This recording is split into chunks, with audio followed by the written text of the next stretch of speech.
Innovating Education Learning World in association with WISE, an initiative of Qatar Foundation. Welcome to Learning World. In conflicts across the world, education has been crucial in helping to build lasting peace. In the right circumstances, the classroom can be a garden where reconciliation and tolerance bloom. Northern Ireland, which is still emerging from decades of sectarian violence, provides a good example of this. Divided communities have come together in special integrated schools where barriers are broken down and a culture of peace and mutual respect prevails. Let's find out more in this report. Today we're going to look at these cards, okay? And I want you to look at them in pairs and discuss how you think they should be grouped, okay? These children go to one of the few integrated schools in Northern Ireland, which accepts both Catholics and Protestants. They're sorting cards into groups, according to the religious, political and cultural symbols on them. The catalyst for that was really the bomb that the IRA set off in Enniskillen in 1987, which killed 11 people. And after that bomb exploded, a number of us got together and we decided we would try and do something to bring our two communities closer together so that those things were less likely to happen again. Here, there are equal numbers of Catholics, Protestants and others amongst the pupils, staff and governors. It's about cultivating respect for other people and other cultures.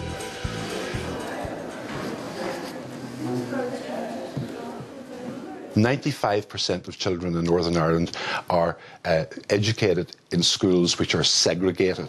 We think if we divide children at the age of 11 on account of their religion alone, then there is something terribly unhealthy and wrong about that.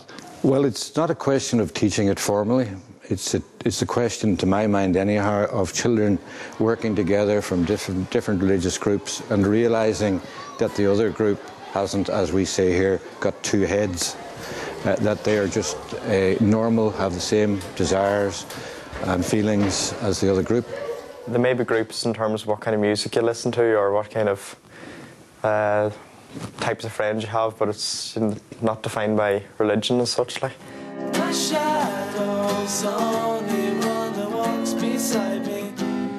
Integrated schools make a major contribution to the peace and reconciliation process in Northern Ireland.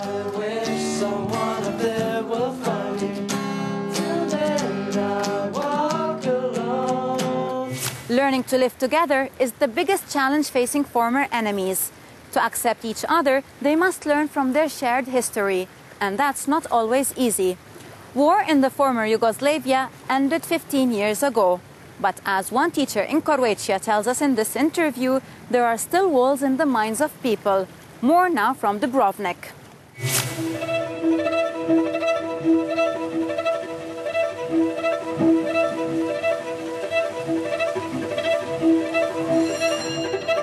Here in the primary school in Gruda near Dubrovnik, there are no ethnic frictions because all the children are Croat.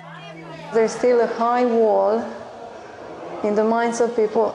For example, I used to go to Montenegro before the war because there are some beautiful churches there, Catholic churches, but after the war I've never been there and I don't wish to go there because that's it. Here, they're implementing a program designed with UNICEF to reduce violence and bullying in schools. Children are more violent because their parents are in the war and the house are burned. Nobody talks about this situation. And when the program starts to improve in school, how to recognize the abuse and violence situation, how to help the children.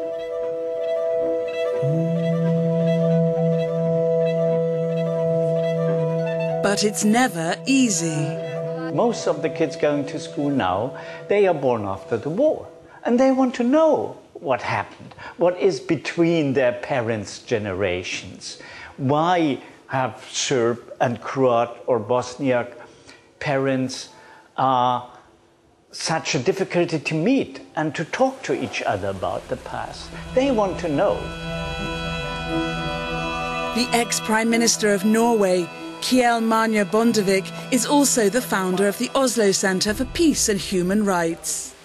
The education must be truthful, and that means that different groups cannot only reproduce their truth. Peace starts at home, peace starts in school. We are bringing people together, give them a shared history, so they can have a shared understanding of the future. That is the key.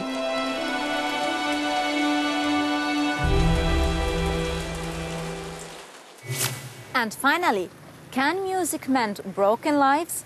They certainly believe so in the Afghanistan National Institute of Music in Kabul. Here, young people whose early years have been blighted by war are being given hope for a brighter, harmonious future.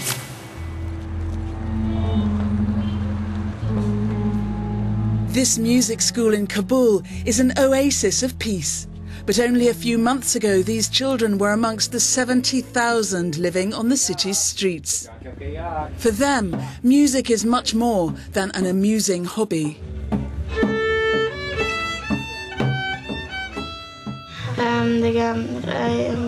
When I come to school and I play the violin, I forget all my problems. Music, it's wonderful.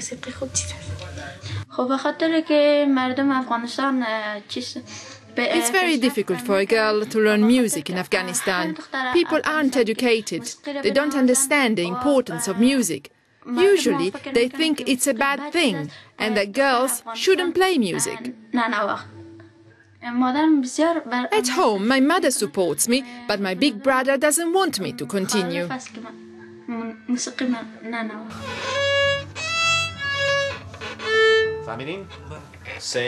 Students here get a small monthly grant to compensate them for loss of earnings on the street. This is the first post-Taliban music school in Afghanistan. It's not an ordinary music school. We also provide our students with general education and training in Afghan traditional music and Western classical music. Also, when I'm saying it's not an ordinary school, because also 50% of our annual places are reserved here for the street working kids and orphans. And we want to build these ruined lives through music education.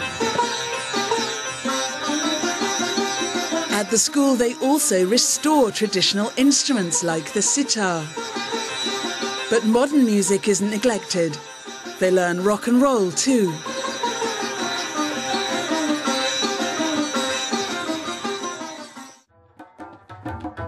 When they graduate, many of these children will have passed a diploma equivalent from the one given by the National College of Music in London. Their aims include forming the first symphony orchestra in Afghanistan and opening more music schools all over the country.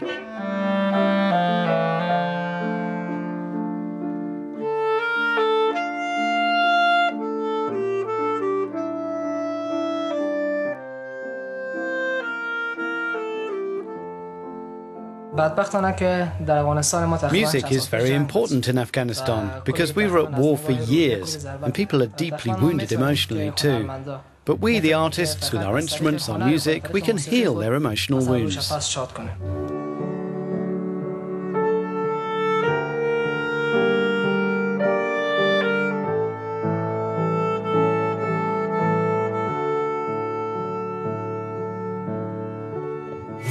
If you have enjoyed our program and you would like to watch it or any other episodes again, you can find us online at euronews.net/learningworld.